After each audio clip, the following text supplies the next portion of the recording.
추석 명절에 함께하는 표창원의 뉴스아이킥, 이번에는 경제 차례상을 준비했습니다. 추석 같은 명절에 대화 주제로 삼는 것 중에 하나가 아무래도 부동산 아닐까 싶은데요. 6개월도 채 남지 않은 20대 대선에 출마한 주요 대선 주자들의 부동산 정책을 경제 차례상에 올려보겠습니다. 월요일마다 함께 해주시는 최이배 전 의원, 김윤경 기자, 그리고 김유리 리포터가 함께합니다. 세 분 안녕하세요. 안녕하세요. 네, 집값이 급등한 지역이 많아서 많은 사람들이 허탈해하고 있다고 하는데요. 이 때문이죠. 부동산 정책이 내년 3월에 있을 대선의 중요한 이슈로 부각되고 있습니다. 부동산 정책이 선거판을 흔드는 현상은 우리나라만은 아니죠.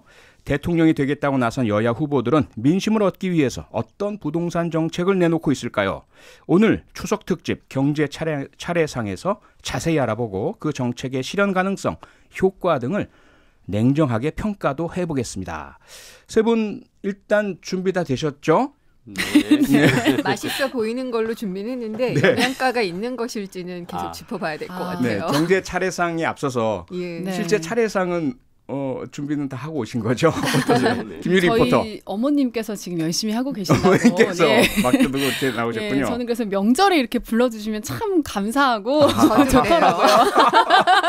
네. 네, 최이배 전 의원님 어떠세요? 뭐 저는 항상 제가 할 일은 남아 있어서요. 남아 있습니까? 아, 네. 마음이 언제나 할 일은 가볍지만 합니다. 않으시군요. 네. 김윤경 기자님은요? 저도 나와서 기쁩니다. 같은 마음이라고. 그런 예, 입장이시군요. 네. 네, 저도 추석에 일이 있어서 감사한 그런 일인인데요. 한번 그러면 우리 차례상에 올려진 경제정책, 부동산 정책 한번 본격적으로 짚어볼까요?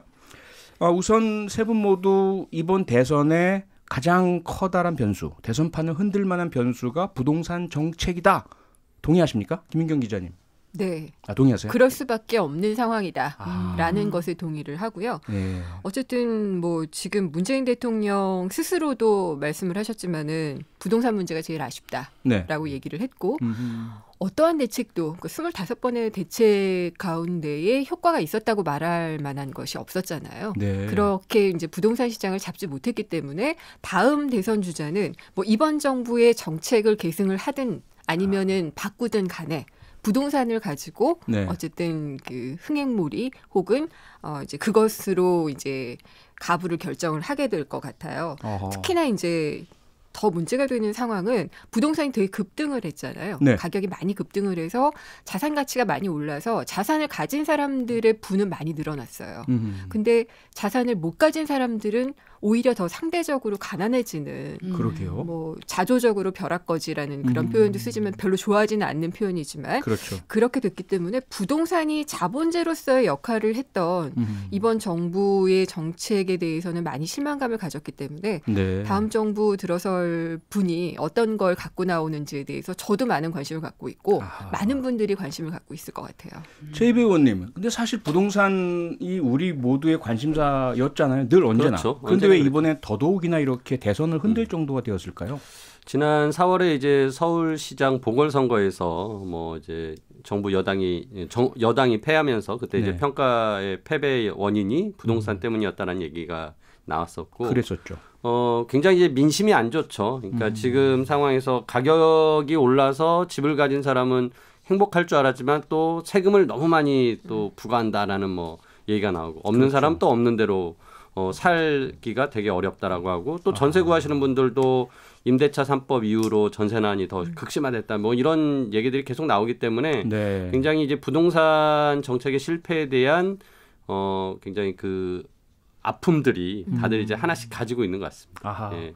김유리 리포터는 네. 아무래도 소위 말하는 바닥 민심 그렇죠. 가장 많이 접하시고 계실 텐데 실제로 어떻습니까? 진짜 중요하죠. 의식주라고 하잖아요. 네. 인간이 살려면 가장 필요한 그 세 가지 중에 하나가 이 주거 안정이 돼야 되는 이 상황인데 그렇죠.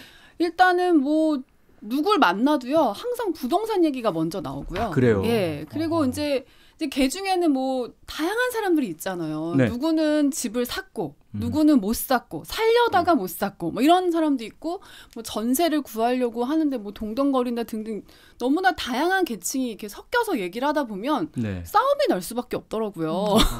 서로 처한 상황이 너무 다르니까. 네. 예. 그래서 아마도 지금 뭐 그냥 무슨 얘기를 하든 나오는 게 부동산 얘기고 예, 하니까 아마 이번 대선에 정말 제일 중요하게 보는 게 다들 부동산 정책이지 않을까. 네. 그리고 저도 뭐 주거 안정을 바라는 사람이 한 사람으로서 뭔가 이렇게 이렇게 준비 없이 이렇게 당한 느낌이 드는 거예요. 가만히 있다가. 예.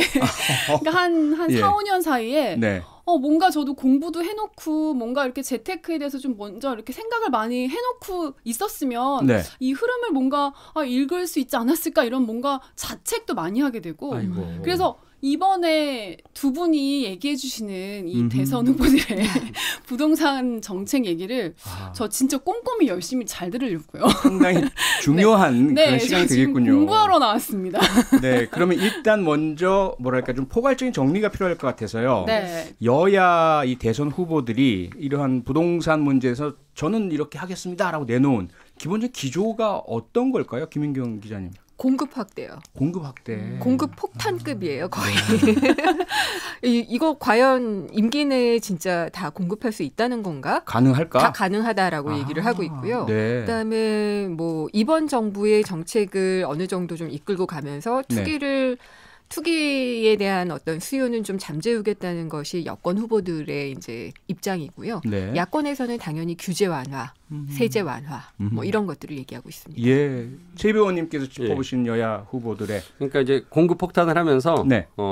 또 저렴하게 하겠다. 저렴하게 반값, 반의 반값 뭐 이런 얘기들이 막 지금 네. 속출하고 있습니다. 반의 반값 상당히 귀에 쏙쏙 박히는데 왜냐면 우리가 네. 놀 때 주로 많이 사용하는 용어 아닙니까? 네. 그렇죠. 네. 근데 이렇게 경제 용어로 등장할 줄은 정말 예상 못했어요. 예. 근데 뭐 이게 과연 이제 실현 가능한지를 한번 오늘 짚어봐야 될 것 같습니다. 네. 네. 자, 실현 가능한지 짚어보기 위해서 먼저 각 그 여야 대선 후보들 중에서요. 지지율 1위를 달리고 있는 후보들부터 그리고 2위 또 나머지 후보들 한번 짚어볼 텐데요. 네. 여당에서 지지율 1위를 달리고 있는 이재명 예비 후보의 정책 김유리 리포터가 좀 정리 먼저 좀 해주시죠. 네.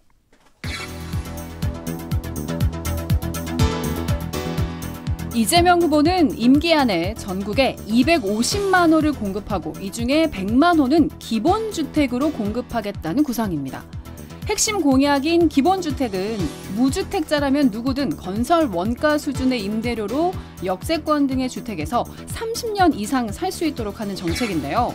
집을 사지 않고도 임대를 선택해도 양질의 주택을 역세권 등 좋은 입지에 저렴한 임대료로 지급하겠다는 계획입니다.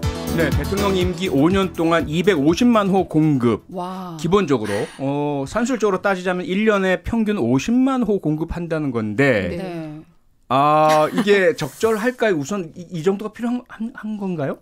지금 이제 우리나라의 전국 주택 보급률은 네. 100%를 넘었어요. 아하. 뭐 수도권 역시 100%를 넘었는데 네. 서울만 유독 100%가 안 됩니다. 그래서 그 19년도 통계인데요. 네. 전국 주택 보급률이 105%인데 이제 서울은 96%다. 그러니까 서울만 집이 부족하다. 이거는 또 어떻게 보면 서울만 사람들이 계속 몰려들고 세대가 계속 많아지면서 집 부족 현상이 아직도 있다라는 건데 네. 네. 지금 제가 이제 그 전국의 주택 준공 실적을 통계표로 한번 뽑아봤더니 2016년도에 50만 호를 넘어섰어요. 1년간 공급한 게. 예. 그래서 17년도도 57만 호. 어허. 18년도가 피크입니다. 64만 호. 엄청 많았죠. 그다음에 이제 19년에 다시 52만 호, 20년에 47만 호 이렇게 다시 떨어집니다. 그러니까 과거에 연간 한 50만 호 정도는 계속 공급했던 거예요. 그렇군요. 근데 유독 이제 이번 정부가 들어서면서 공급에 대한 것을 확대하지 않는 기조로 가면서 결국 20년, 21년 최근에 굉장히 공급량이 줄어들었다라는 게 이제 통계로 보여주는 현상이고 네. 그래서 지금 이제 대선 후보들은 갑자기 이제 이 부족해진 물량을 내 임기에서는 막 늘려주겠다라고 하면서 이번 정부부터 지금 공급 약속이 나온 것들을 계속 지켜가려는 기조를 보이고 있습니다. 김인경 기자님, 네. 그러면 250만 호가 이렇게 비현실적인 공약은 아니네요? 근데 규제 완화를 하지 않고 네. 그리고 땅은 어디에 아하. 이런 문제를 들이대면은 네. 사실 이게 현실적으로 보이지는 않는 면이 있어요. 아하. 그러니까 역세권이라고 얘기를 하는데 네. 역세권 지금 개인들이 다 소유를 거의 하고 있고 지금 현재. 예. 근데 그런 것 예. 아, 그 그렇죠. 토지를 다시 국가가 매입해야지도 있는데 그 비용은 지금 여기 들어가 있지 않은 것 같고요. 네. 그다음에 임대를 결국 하는 거거든요. 아하. 공공임대. 네. 근데 이제 주거 안정이라는 표현에는 대부분 내 집 소유라는 개념이 들어가 있어요. 그렇죠. 예, 내 집 소유 그렇죠. 얼마나 하고 싶어요, 다들. 네. 그러니까 공공임대가 아무리 좋아도 내 집 같을까 이런 생각을 할 수가 있기 때문에 지금 뭐 살 예. 데가 없는 게 아니라 내가 소유하는 집이 없다 이게 문제잖아요. 소유하기가 결국은. 너무 어려운 그러니까요. 이런 상황이기 때문에 음. 이렇게 이제 공공임대를 이야기를 하는 건데 과연 그게 이제 그 수요를 다 충족시킬 수 있을까? 내 집을 마련하고 싶은 수요를 네. 잠재울 수 있을까? 뭐 이런 것들은 약간 좀 의문입니다. 네. 근데 제가 그 조금 전에 정리해서 이재명 예비후보의 정책을 말씀드리다 보니까 건설 원가 수준의 임대료? 이게 굉장히 귀에 쏙 들어왔거든요. 원가 하면 일단 사고 싶잖아요. 네. 원가, 뭐든지, 뭐 예. 창고 대방출 뭐 이런 맞아요. 식으로 네. 보통 많이 하니까 네. 그럼 대체 이게 임대료가 어느 정도로 결정이 되는 건지 이랬는데 막 되게 역세권, 비싸면 예. 또 안 되잖아요. 서울 역세권의 30평형대를 보면은 건설 원가가 3억 원이다. 어허. 이재명 지사가 얘기를 한 거예요. 네. 근데 이제 그 임대주택의 가치는 10억 원이다. 그러니까 10억 원인데 지금 전세는 한 7억에 형성이 돼 있다. 아하. 그래서 이제 빌려서 들어가려고 그러면은 7억 원을 대출을 하고 네. 이렇게 들어가야지 되는데 건설 원가 수준이 3억 원. 그러니까 7억 원으로 치면 월세가 한 180 정도 나오더라고요. 네. 근데 이거를 한 3분의 1로 줄이게 되는 거잖아요. 네. 그렇게 되면은 월세 60만 원. 60만 원. 여기에 서울 역세권에 있는 30평형. 예, 30평형대 어머. 아파트에서 와. 빌려서 살 수 네. 있다라고 해도 예, 네. 상당히 좀 매력적인 매력적이죠. 예, 그것- 조건으로 보이는 것 거기다가 같아요. 30년 이상 살 수 있게 한다고 하니까 네. 아이 낳아서 아이가 성인이 돼서 뭐 독립할 나이까지 이렇게 살 수 있다는 거잖아요. 그러니까 그렇죠. 지금 들으면서 역세권에 30평대 네. 3분의 1 가격? 이러면서 그렇죠. 혼자 막 상상의 나래를 네. 펼쳤거든요. 근데 이게 이제 아까 뭐 김은경 기자님 말씀하셨지만 그러면 이제 이 역세권에 있는 땅을 정부가 사들여서 네. 건설 원가라고 하는 거에 이 토지 원가는 지금 개념이 안 들어가는 들어가 거예요. 있죠. 아하. 그러면은 정부가 이 토지를 사서 건물 짓는 데만 3억 줘가지고 네. 월 60만 원대 임대를 준다. 네. 그러면 일단 이 사들이는 재정이 어마어마하게 들어갈 건데 네. 예를 들어서 뭐 100만 채의 그 지금 그 토지를 구하는데 뭐 하나에 1억씩만 들어간다고 해도 그럼 100조거든요. 그렇죠. 네. 그러니까 10억짜리를 100만 원 짓는다 그러면은 1000조. 천조고요. 예. 그러니까 이제 와. 뭐 거기에 이제 아파트를 진다고 하면 뭐 이제 그 네. 아파트는 이제 워낙 공유 지분을 가지니까 음. 뭐 아무튼 어마어마한 돈이 들어가는데 만일 그가 국가가 그렇게 국유지를 만들어서 거기 줬는데 건설 원가에 대한 것만 임대료를 내고 토지에 대해서 임대료를 안 낸다고 하면 네. 이건 또 뭔가 형평성에 문제가 있는 거죠. 아니 국가의 땅 위에서 사는 분들은 땅에 대한 효능을 자기가 누리고 있는데 거기에서 대해서는 뭔가 비용을 지불하지 않는다라면은 이거 이제 국민들 입장에서 보면 아니 내 세금으로 땅 사가지고 집 줬는데 땅은 공짜로 살아? 이런 또 논란이 될 수 있는 거죠. 그래서 여러 가지 두 가지 문제, 네. 토지를 그 매수하기 위한 막대한 비용 그리고 그거를 매수하는 과정에서의 또 그 이해관계자들의 갈등이 있겠죠. 있겠죠. 그다음에 네. 이제 그거를 진짜 건설원가만 부담하는 비용으로 임대료를 책정한다면 그거는 이제 국민 간의 형평성 문제 이런 것들이 지금 있기 때문에 지금 이제 굉장히 우리 김유리 기자님 그냥 눈이 동그래지셨는데 이런 면에서 일단 네. 역세권 하면 귀가 확 튀거든요. 그렇죠. 이 실현 가능성이 과연 있을까라는 이제 그 부분이 하나 이제 걸리는 거죠. 알겠습니다. 자, 이렇게 한번 이재명 후보의 핵심 부동산 정책을 알아봤는데요. 다음은 윤석열 예비 후보의 핵심 정책을 살펴보겠습니다. 역시 김유리 리포터 정리해 주시죠. 네. 윤석열 후보도 대규모 공급을 전면에 내세우고 있습니다. 임기 5년 동안 전국에 250만 호 이상, 수도권에 130만 호 이상의 신규 주택을 공급하겠다고 했고요. 무주택 2030 세대를 위해서 청년 원가주택 30만 호를 공급하기로 했는데 이 원가주택은 무주택 천년 가구가 국민주택 규모 이하 주택을 원가로 분양받아서 5년 이상 거주한 뒤 국가에 매각해서 차익을 가져가는 개념입니다. 네, 250만 호 공급 이재명 후보와 같고요. 원가 주택 이재명 후보의 기본주택과 비슷한 것 같기도 다르기도 벌써 들어본 듯한 이런 생각인데 비슷합니다. 어떻게 보세요, 김용민 기자님?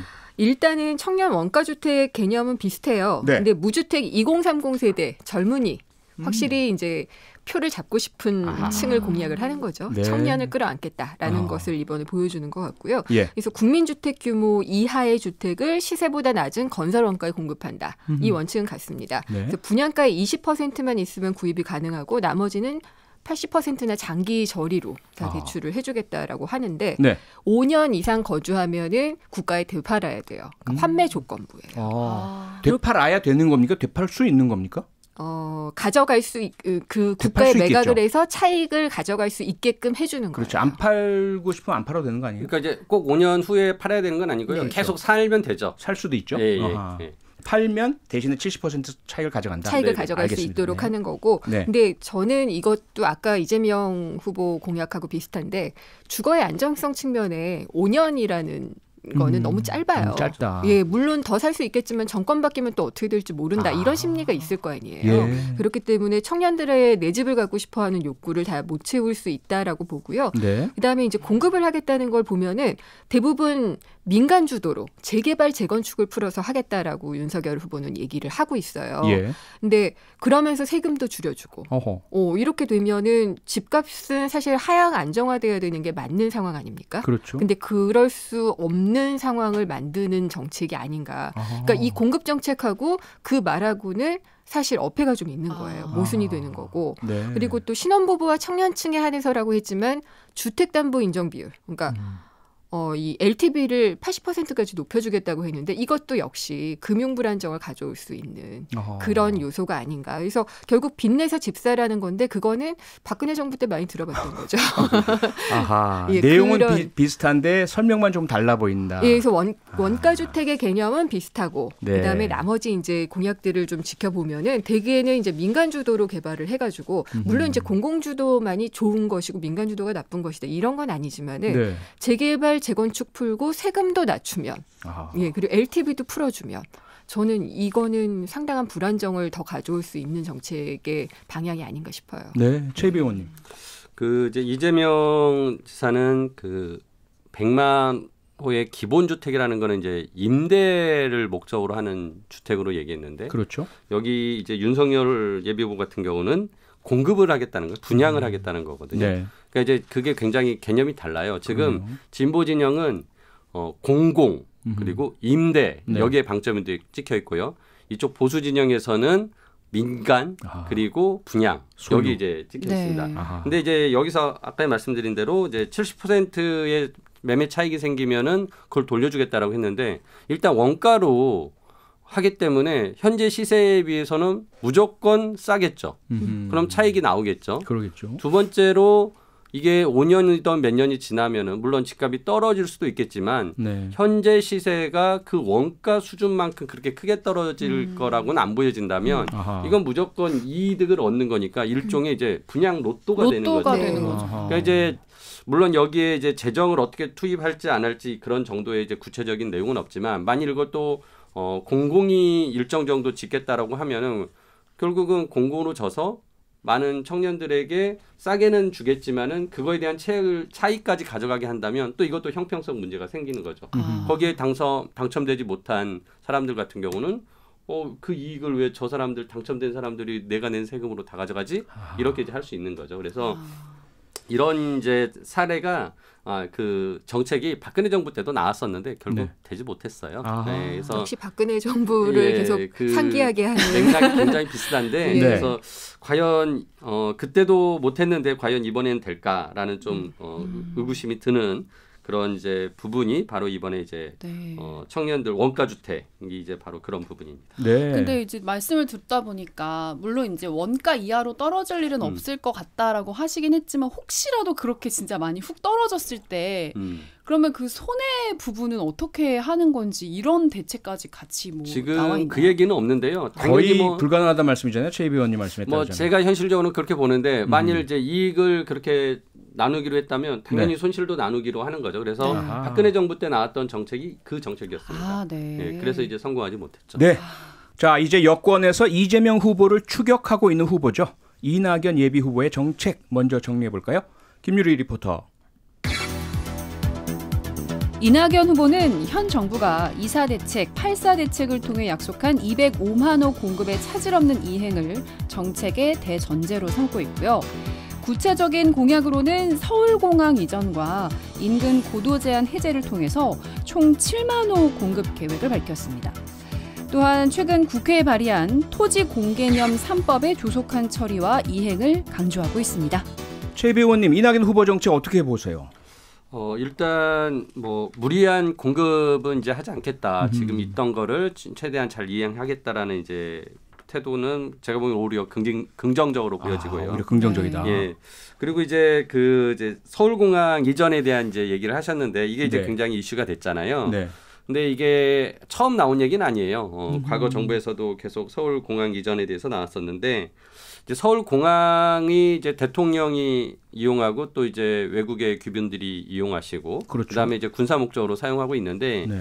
뭐 이제 이 공항이 이제 미군이나 또 유엔군의 또 중요한 어떤 기지로서의 역할을 한다고 하거든요. 네. 그래서 이제 총리까지 지내셨기 때문에 충분히 그런 역할을 알고 그러함에도 불구하고 이전이 가능하다라고 지금 설명하시기 때문에 네. 오히려 제가 보기에는 그렇게 허황된 얘기는 아니실 거다라는 생각이 듭니다. 그런 면에서는 굉장히 좀 구체적인 이제 공급에 대한 그 부지를 하나 선정을 하셨다라는 것은 긍정적으로 보여지고요. 네. 저는 오히려 여기에 이제 더해서 예를 들어서 태능의 육사나 지금 빼기로 했던 골프장 지금 네. 이제 거기 제대로 안 되고 있잖아요. 네. 이런 것까지 좀 해서 지금 서울 시내에 있는 군사 시설을 최대한 줄여가지고 거기에 좀 이렇게 공급을 늘리는 것도 방법이지 않겠나라는 생각도 합니다. 네. 네. 김윤경 기자님, 이 토지 공개념 쉬운 개념은 아닌데요. 네. 시간이 많지 않으니까 그래도 명확하고 간략하고 쉽게 좀 설명해 주신다면. 어려운 인물을 주셨네요. 네. 근데 어쨌든 토지 공개념이라는 게 사적 소유를 허용을 하되 공익을 위해서는 이제 토지 소유 이용을 일부 제한할 수 있다 이런 거잖아요. 그렇죠. 그러니까 공익을 위해서. 네. 그러니까 지금 이낙연 후보가 얘기하고 있는 걸 보면은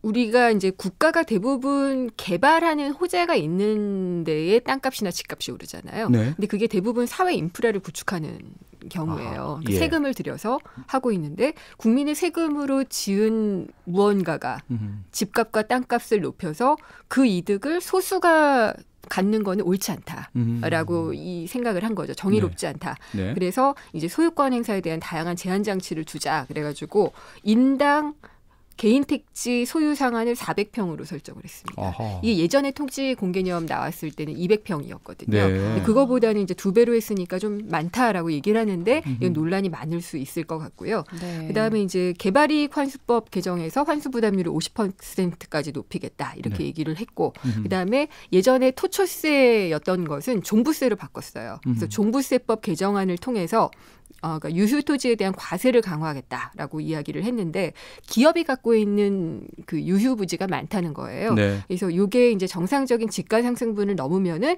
초과 상승분의 최대 절반의 가산세를 부과하겠다 이렇게 얘기를 하고 있는데 소위 말하는 기업의 비업무용 부동산이죠. 예, 그런 식으로 이제 얘기가 되는데 네. 이게 토지 공개념이라는 것이 예전에 헌법재판소까지 가가지고 그러니까 개발이익 환수법을 제외하고는 두 가지가 다 위헌이나 네. 혹은 헌법 불합치 예. 판결을 받았었던 거거든요. 네. 그렇죠. 그래서 이게 아까 말씀드린 것처럼 뭐 평수를 조금 더 넓힌다든지 뭐 그 갖고 있을 수 있는 토지에 네. 이런 것으로 이게 과연 위헌 소지를 없앨 수 있을지는 조금 의문입니다. 그러면 김윤경 기자님께서는 이 토지 공개념 개념 네. 그 이낙연 후보의 주요 부동산 정책 중 하나 예. 현실성에 살짝 갸우뚱하시는 거네요.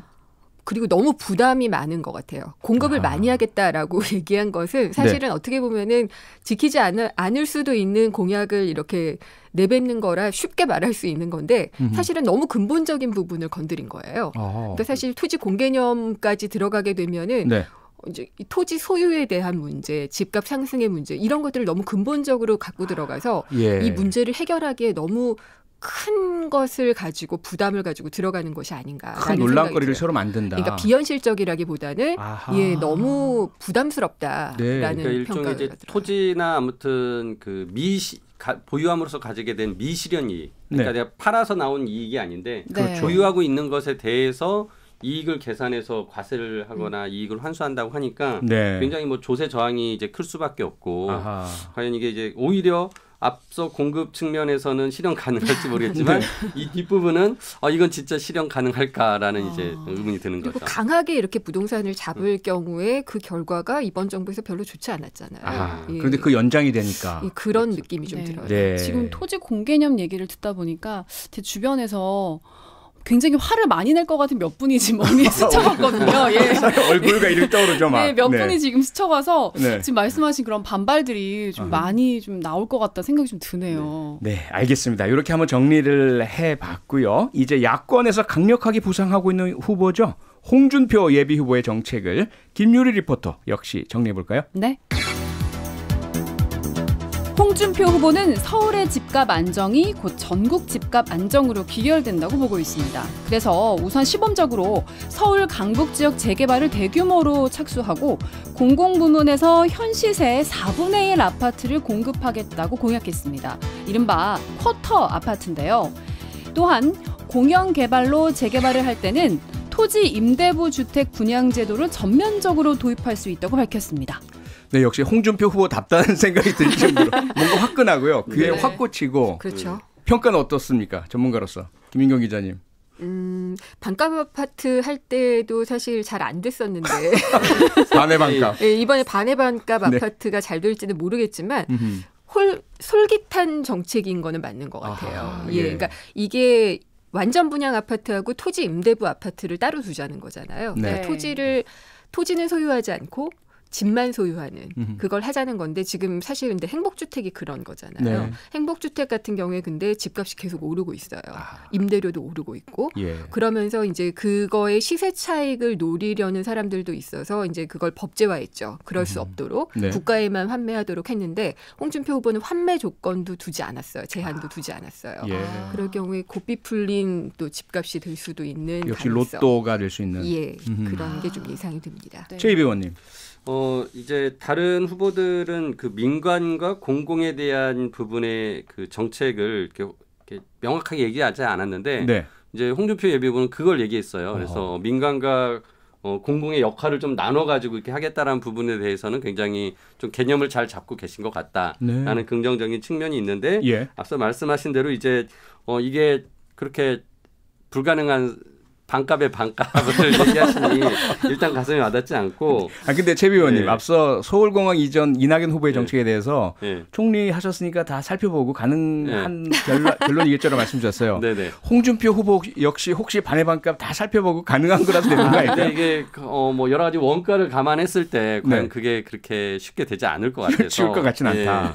그래서 아하. 이제 그런 부분이 좀 아쉽고요. 네. 뭐 이 외에도 이제 막 세금 다 막 대폭 깎아주겠다라는 막 그런 이제 좀 포퓰리즘적인 정책들이 되게 많아요. 그래서 아하. 그런 부분들은 우리가 어떤 부동산의 원칙, 그러니까 보유세는 좀 점점 높여가되 네. 거래세, 양도소득세는 인하에 낮춰가야 된다라는 어떤 그런 원칙과도 전혀 달라서 제가 보기에는 너무 좀 표만 의식한 그런 되게 쉽게 말한 거 아닌가라는 좀 생각이 듭니다. 또 하나 토지 임대부라는 용어가 원래 민주당에서 나오고 민주당 후보들이 주로 제시하는 거 아닙니까? 맞습니다. 그렇죠. 그러니까 이제 그런 부분들은 굉장히 잘 채택을 하셨는데, 네. 근데 이제 반의 반값 그렇다고 해서 반의 반값이 될 수는 없다고 저는 이제 생각이 되거든요. 그래서 네. 그 부분은 좀 비현실적인 것 같습니다. 김유리 리포터. 근데 네. 반의 반값 아파트 확 꽂히지 않나요? 진짜 솔깃해요. 예. 반값도 솔깃한데 반의 반값? 그러니까. 이건 당장 사야 돼. 약간 이런 마음이 들게 만드는 네. 그런 용어거든요. 그러면 이 홍준표 후보를 밀어야 돼 이런 생각까지 연결이 되나요? 그건 말하지 않겠습니다. 사실 네. 명절에 정치 얘기가 금물이거든요. 저희 집에서는 싸움 네. 날까봐. 예. 근데 그렇죠. 네. 여기서는 얘기하면 안 될 것 같아서 여기까지 하겠습니다. 네, 살짝 유도신문을 해봤는데 걸려들지 않는 김유리 리포터였고요. 네, 이렇게 4명의 대선 후보 이재명, 윤석열, 이낙연, 홍준표 예비 후보의 부동산 정책, 주요 정책들을 좀 살펴보고 분석 그리고 평가를 해봤습니다. 아직 양당의 경선이 완전히 끝난 것은 아니고요. 다른 후보들의 역전 가능성 여전히 없지 않죠. 그러다 보니까 다른 분들 핵심 공약도 조금 간단히 살펴봐야 할 것 같고요. 어떻습니까, 최희배 후보님? 최희배 후보님이래. 죄송합니다. 최희배 후보님. 출마하셨군요. 출마해야 될 것 같은데요. 네. 일단 지금 추미애 후보 같은 경우는 네. 보유세 강화를 하고 그다음에 택지 조성 원가 연동제를 시행하자라고 했어요. 그러니까 네. 이게 뭐냐면은 처음에 뭐 LH 같은 이제 공공기관이 이제 택지를 조성을 하면 그게 이제 몇 년 후에 건설이 완공이 되잖아요. 그리고 네. 그 시세에 맞게 분양원가가 책정되는데 처음 이 택지를 사들였을 때 가격이 싸면 그때의 가격을 기준으로 책정을 하자는 거예요. 그래서 이제 택지 조성 원가 연동제라는 새로운 제도를 했는데 이것도 굉장히 아이디어가 좋은 것 같습니다. 그리고 네. 정세균 후보는 뭐 물러나시긴 했지만 네, 그래도 사퇴를 하셨죠. 예, 네. 굉장히 이제 이제 반값 아파트를 이제 구입하는데 이거를 또 지분형으로 그러니까 정부와 주택 소유자가 절반 지분을 가져가는 형식으로 가자라는 아이디어를 주셨는데 이거는 뭐 또 현실 가능하다면 다른 분이 또 채택할 수 있지 않을까 생각이 들고요. 그다음에 김두관 후보는 여기 이제 그 지역 양극화 문제를 굉장히 이제 강하게 문제 제기를 하시면서 이 해소를 위해서 수도권 부동산은 투기 차단을 강력하게 하고 지방에서는 지방 분권을 가속화를 하고 그 무주택 서민을 위한 국가 모기지를 조성을 해서 지방에 이제 무주택 서민을 위한 정책을 펴겠다라는 걸 약속하셨습니다. 네, 김유리 리포터. 네. 이 여당 다른 후보분들 추미애, 정세균, 김두관 이분들의 부동산 정책 중에 혹시 좋다 느껴지시는 게 혹시 있나요? 저는 개인적으로 추미애 후보의 택지 조성 원가 연동제, 되기만 한다면, 네, 되기만 한다면 네. 사실 어떻게 보면 그 당시에 구입했던 그 가격으로 토지 가격은 적어도 그렇게 공급을 하겠다고 하면 사실 지금 뭐 다들 분양 받으면 로또다라고 하지만 사실 분양가도 서민 입장에서는 절대 적은 돈이 아니거든요. 그렇죠. 예, 그래서 그 분양되는 가격을 조금 그대로만 줄여주면 된다면 그렇게 하면 좋지 않을까 이런 생각을 살짝 해봤어요. 좀 합리적으로 들리죠, 그리고. 네. 네. 자, 그럼 이번에는 야당 다른 후보들 부동산 정책 공약 살펴보겠습니다. 김윤경 기자님. 네, 최재형 전 감사원장 같은 경우에 또 여기도 반값이 나옵니다. 청년과 신혼부부를 위해서 역시 민주당 건데 토지 임대부 분양 방식의 반값 주택 얘기를 하고 있고요. 그다음에 유승민 후보 같은 경우에는 희망사다리 주택 공약이라는 것을 제시를 했어요. 여기는 반값 뭐 이런 것들이 좀 안 나오고 조금 현실적으로 나오는데 그러다 보니까 상대적으로 약간 좀 소심해 보이는 그런 효과는 조금 있는 것 같아요. 그렇지만 뭐 다 규제 완화해 주는 거고 뭐 재개발 재건축 규제 완화를 통해서 민간 주택을 공급을 확대하겠다. 그다음에 무주택자 LTV 80%로 완화하겠다. 임대차 3법 폐지하겠다. 이렇게 얘기를 했고요. 원희룡 전 제주지사도 반반 주택이라는 것을 또 내세우고 있어요. 그러니까 정부와 개인이 주택을 공동 소유하는 방식. 다들 개념은 많이 틀리지 않아요. 근데 첫 대상은 신혼부부고요. 그래서 집을 살 때 정부가 50%를 투자를 해주는 그런 방식이라고 합니다. 그리고 역시 임대차 3법 폐지 뭐 이런 것들 이야기를 했습니다. 기본적으로 이 세 분은 현 정부의 부동산 정책의 폐기 내지는 원점 회기를 내세우고 규제 있네요. 완화. 그리고 민간 주도. 다만 최재형 후보가 살짝 토지 임대부. 토지 임대부를 받아들이는 정도 이렇게 정리가 되는데 김유리 리포터는 어떠세요? 들으시면서? 이거 너무 어려운 질문이요. 계속. 근데 제가 볼 때는 대체적으로 비슷한 내용들을 조금씩 다르게 얘기하는 느낌이 좀 들기는 해요. 새 후보가. 네, 그렇죠. 그래서 딱히 누구라고 말씀을 드리긴 좀 어렵긴 하는데요. 저는 글쎄 모르겠어요. 항상 대선이나 총선이든 이런 큰 선거가 있을 때마다 공약들을 반성하는 의미이지만 자세히 안 봤거든요. 너무나 비슷한 어렵죠. 얘기들, 어려운 얘기들을 이름만 바꿔서 하는 경우들이 좀 많았던 것이 많았고 그걸 지키는 게 사실은 더 중요한데 지키지 않는 경우들이 많았기 때문에 이렇게 뭐 후보가 되실지는 모르겠지만 지금 내놓은 정책이 정말 후보가 돼서 대통령이 되신다면 제발 지켜주셨으면 좋겠다 이 생각을 좀 많이 했어요. 그게 더 중요하죠 사실은. 그런데 최 의원님 지금 이 세 분이 다 임대차 3법 폐지를 말씀하세요. 네. 임대차 3법 사실 여러 세입자분들의 지위가 불안정하고 또 임대인이 나가라면 나가야 되고 마구 올리면 울며 겨자 먹기식으로 따라야 하고 그 어려움 해소하자고 만든 법이잖아요. 맞습니다. 그러니까 이제 이게 공공 임대가 이제 많이 확대가 되면서 그러니까 이제 저희가 쉽게 말하는 뭐 전세 물량이랄지 월세 물량이 풍부할 때 임대차 3법이 같이 진행이 됐다면 아마 이제 좀 지금과 같은 부작용이 덜하긴 했겠죠. 예, 근데 이제 법이 시행되고 늦게서야 이제 공급을 늘려간다고 하니까 이제 약간 앞뒤가 바뀌면서 현재 고통받는 분들이 있는데 그렇다고 해서 이 법들을 아예 폐지하겠다라는 식으로 나오는 것은 제가 보기에는 우리 진짜 세입자들을 보호하는 데 있어서의 지금까지 부족했던 부분을 너무 또 몰라주는 건 아닌가라는 아쉬움이 들고 그래서 아무튼 저는 이제 공급이 가장 큰 어떤 해법이라고 생각을 하신 부분들에 대해서는 다행이다라는 생각을 합니다. 김윤경 기자님 어떠세요? 임대차 3법이 부동산 가격 상승 전세난의 원인이고 임대차 3법을 없애면 그 문제 해소된다고 보세요? 저는 아니라고 봅니다. 보세요? 예, 뭐 설명을 충분히 해주신 것 같아서 저는 많이 보태지 않겠습니다. 네.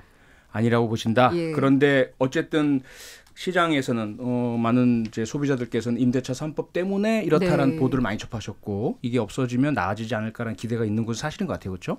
그러다 보니까 이제 후보들이 이런 얘기를 하고요. 또 하나 좀 짚어봐야 될 게 세제 부분입니다. 이 야당 후보들께서는 일단 현 정부의 그런 규제, 세금 정책에 대해서 상당한 비판을 하시고 돌려놓겠다. 이런 부분들은 어떻게 보세요? 근데 저는 상당히 위험한 것 같아요. 위험하다. 특히 이제 원희룡 지사 같은 경우에는 실수 1주택자에 대해서는 양도세, 보유세를 모두 없애야 된다 이런 좀 파격적인 주장까지도 내놨거든요. 홍준표 의원 같은 경우에 이제 양도세 폐지, 거래세 도입 이렇게 얘기를 했는데 뭐 둘 다 폐지를 하겠다라고 얘기를 하는 거는 사실 고삐 풀린 부동산 가격을 다시 한번 재현시킬 수 있는 저는 아주 위험한 발상이라고 보고요. 그렇게 되면 다주택 소유의 부담이 없어지고 그럼요. 부동산 거액 소유에 대해서도 그다지 어떤 부담이 없어지는 투기 수요가 또 투기 수요가 다시 늘어나는 발생할 수도 있는 거겠죠. 그래서 이제 여권에서는 이제 국토 보유세라든지 뭐 이제 부동산 세금을 늘려서 재원으로 쓰겠다라고 이제 원칙적으로는 얘기를 하고 있는데 모르겠어요. 규제 완화라는 게 대부분 이제 부동산 경기가 침체가 되면은 어떤 정부든 그 보수 정부든 진보 정부든 다들 규제 완화를 택했어요. 그리고 또 부동산 경기가 너무 뛰면은 규제 강화를 택했거든요. 그 다음에는 또 그 부작용으로 다들 숙제를 안 했어야지 되는 그런 게 있었기 때문에 좀 그런 부분을 좀 많이 생각을 하게 됩니다. 네, 시간상 마지막이 될 것 같은데요. 최 의원님 간략하게 좀 정리해 주신다면. 우리가 이제 실거래, 실소유는 굉장히 활성화해야 됩니다. 그런 측면에서 아무튼 지금 집을 꼭 갖고 싶어 하시는 분들이 가질 수 있게 공급도 늘려야 되고요. 조세에 대한 부분도 거래세를 좀 낮춰줘서 이제 거래가 활성화되게 해야 되는 측면이 있고 다만 이제 다주택자나 투기 거래를 근절하기 위한 노력 그래서 정말 불로소득을 통해서 많은 이익을 얻는 사람들에게 뭔가 세금 과세를 더 하는 부분들 그리고 그분들이 가지고 있는 어떤 혜택들이 있다면 그런 부분들을 이제 줄여가는 노력 이런 것들이 좀 근본적으로 같이 맞물리면서 공급 정책이 나타나야 실질적인 이제 목적을 달성할 수 있다라고 생각합니다. 저 하나만 덧붙여도 될까요? 제발 5년짜리 말고 좀 중장기적인 대책이 나왔으면 좋겠어요. 5년으로 안 돼요. 절대로 해결할 수 없어요. 항상 뒤바꾸고 하는 그런 정책들만 나왔거든요. 일관적으로 좀 될 수 있는 정책을 좀 폈으면 좋겠다. 그러니까 교육만 100년지 되기가 아니라 부동산도 100년지 되기가. 그럼요. 예. 네, 추석 명절 연휴를 맞아서 주요 대선 주자들의 부동산 정책을 경제 차례상에 올려봤습니다. 각 후보들의 정책을 비교하면서 내 마음에 꼭 드는 정책과 후보를 찾으셨는지 궁금하네요. 이 부동산 정책뿐 아니라 다른 경제 정책에 대해서도 이렇게 분석하고 평가하는 시간을 뉴스하이킥에서 종종 갖도록 하겠습니다. 지금까지 함께해 주신 세 분, 최이배 전 의원, 김윤경 기자, 김유리 리포터 모두 수고하셨고요. 고맙습니다. 감사합니다. 남은 추석 연휴도 행복하게 보내시기 바랍니다. 평일 저녁 6시 5분에 여러분을 찾아갑니다. MBC 라디오 표창원의 뉴스 하이킥.